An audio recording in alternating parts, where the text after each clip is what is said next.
Amado irmão, amada irmã, paz do Santíssimo Redentor esteja com você.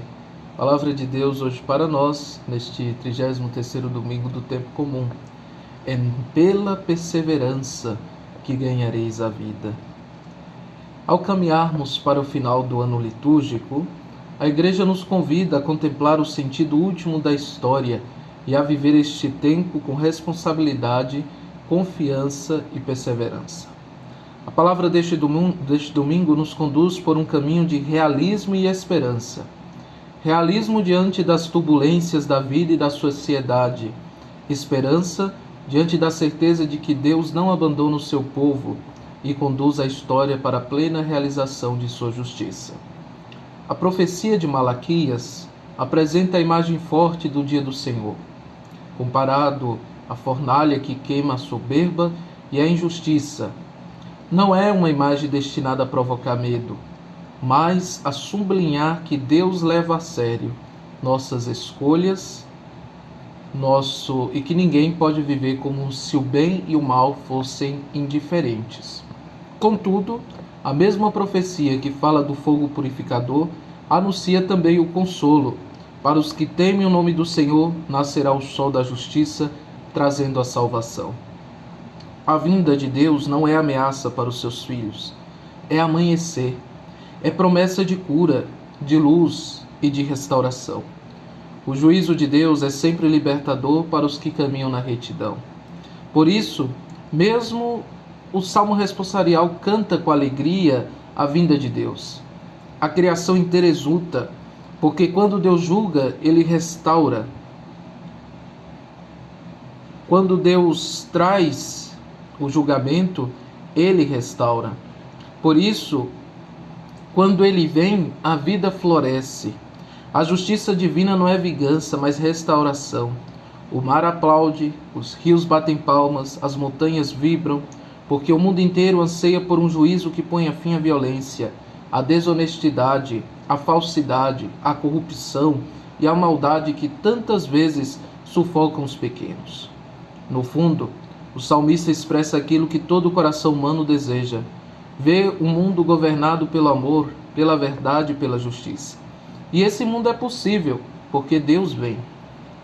A segunda leitura, tão concreta e direta, ilumina um aspecto essencial da vida cristã. A fé nunca é desculpa para a fuga das responsabilidades.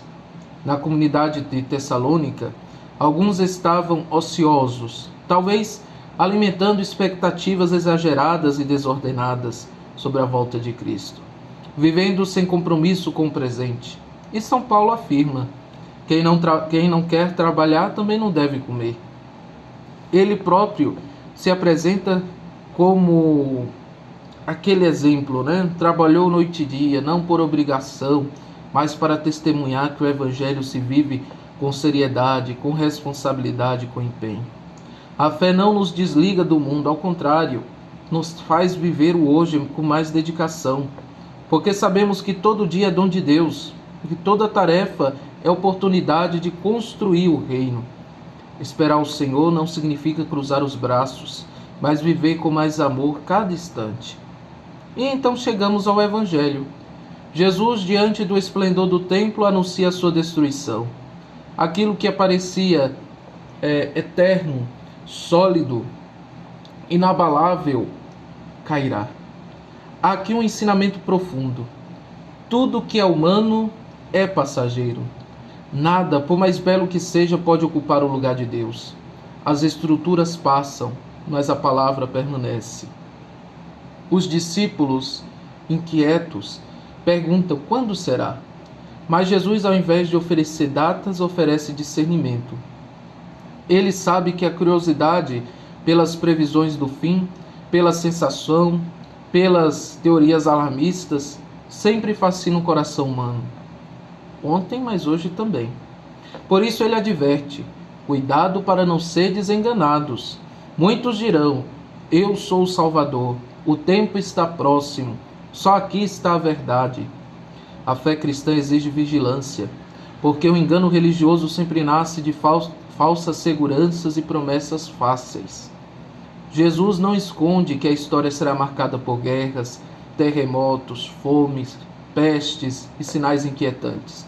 Ele é realista, mas ao mesmo tempo diz: não fiqueis apavorados. A vida não será fácil, mas o medo não deve governar o coração dos discípulos.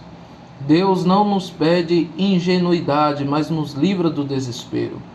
Ele nos recorda que antes mesmo que as turbulências externas ocorrem, os discípulos passarão por perseguições, rejeições, incompreensões, até mesmo dentro das próprias famílias. Mas é justamente aí, na dor e na contradição, que se abre a ocasião de testemunhar. Jesus não promete ausência de cruz, promete presença. E promete ainda mais: eu vos darei palavras tão acertadas que ninguém poderá resistir. A fidelidade não se sustenta em nossas forças, mas na graça que Ele nos comunica. Por fim, culmina o Evangelho com uma das frases mais belas de toda a Escritura: é permanecendo firmes que ganhareis a vida. A perseverança é a grande virtude dos últimos tempos. Não se trata de heroísmo extraordinário, mas daquela fidelidade cotidiana, silenciosa, insistente. Perseverar é continuar amando quando é difícil, é continuar acreditando quando parece inútil, é continuar servindo quando falta reconhecimento, é continuar esperando quando tudo diz o contrário. A perseverança é o nome maduro da esperança. Queridos irmãos e irmãs, neste domingo somos convidados a unir o realismo do Evangelho à esperança da profecia.